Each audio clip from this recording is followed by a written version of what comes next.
The Underground Railroad was not the only light to freedom. Some slaves escaped through other alternatives, such as Henry Brown. Henry was a clever and determined slave from Virginia. At 33 years old, Henry escaped slavery by mailing himself to abolitionists in Philadelphia, Pennsylvania in the year of 1849. After freeing himself into the life of freedom, Henry became known as a noted abolitionist speaker within the northeastern United States. Henry Brown was born enslaved in Louisa County, Virginia in 1815.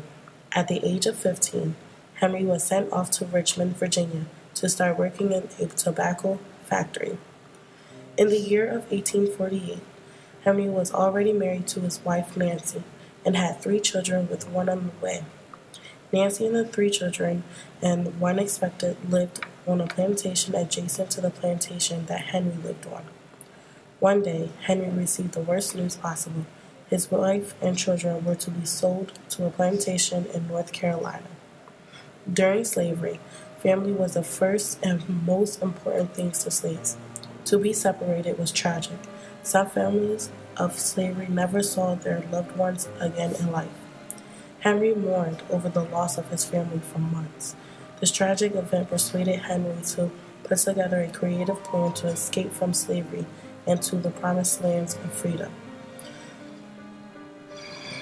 Although Henry was a member of the First African Baptist Church, where he sang on the choir, he had a friend who was considered a free African American, James Caesar Anthony Smith.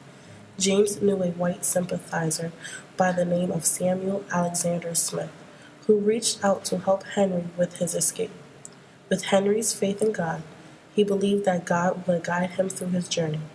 With all in contact, other people were made aware to also help Henry out with his escape, such as James Miller McKim, who was a white abolitionist, and William Still, who was a member of the Philadelphia Anti-Slavery Society.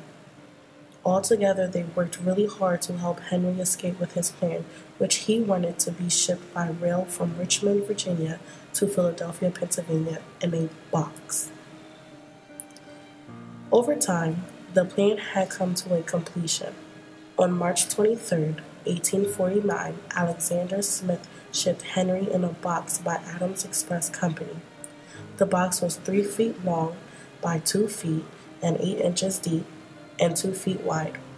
The box was labeled "Dry Goods" with a couple of holes for Henry to breathe on the top of the box with a request along the lines of "This side up with care." The request was completely ignored.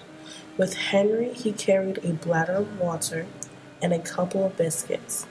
Henry experienced anxiety on his 27-hour trip to freedom. The box with Henry inside was received by William Still, Lewis Thompson, James Miller, and Professor C.D. Cleveland. At that very moment, when the men opened the box, Henry was christened Henry Box Brown. After such a success with Henry, he tried to help free more slaves using his unique way but failed each time. On the day of the abolitionist movement, Frederick Douglass did not want Henry's story to be released publicly because he believed that many people and slaves will attempt to escape the same way and it will be a big failure. While on the other hand, some people believe that Henry's story should be released publicly because it will help the movement and is too good of a story to be silent to the growing numbers of the public who were against slavery. Henry loved his freedom and became an abolished speaker and wanted to help as many people as possible.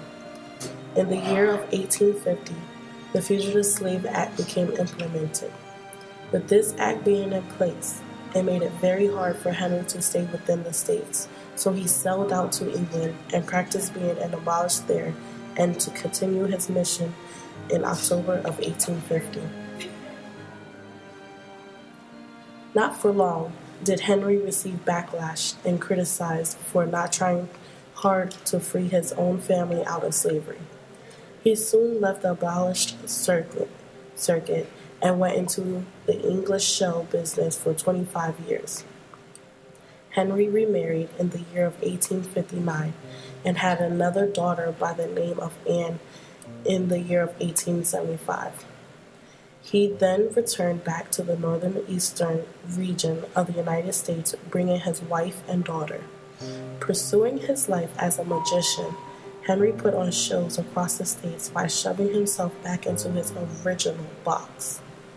It has been documented that Henry had last performed in Ontario, Canada, in the Brantford newspaper February 26 in the year of 1889. Henry Box Brown is now known as a symbol of the Underground Railroad freedom movement. He combined his courage and creativity and invented a unique way of escape to freedom. Henry Brown is one of many slaves who escaped slavery in a uniquely way in which other stories may have not been told due to them not being documented. I had to think of a way to escape that was to reinvent myself. Henry Box Brown.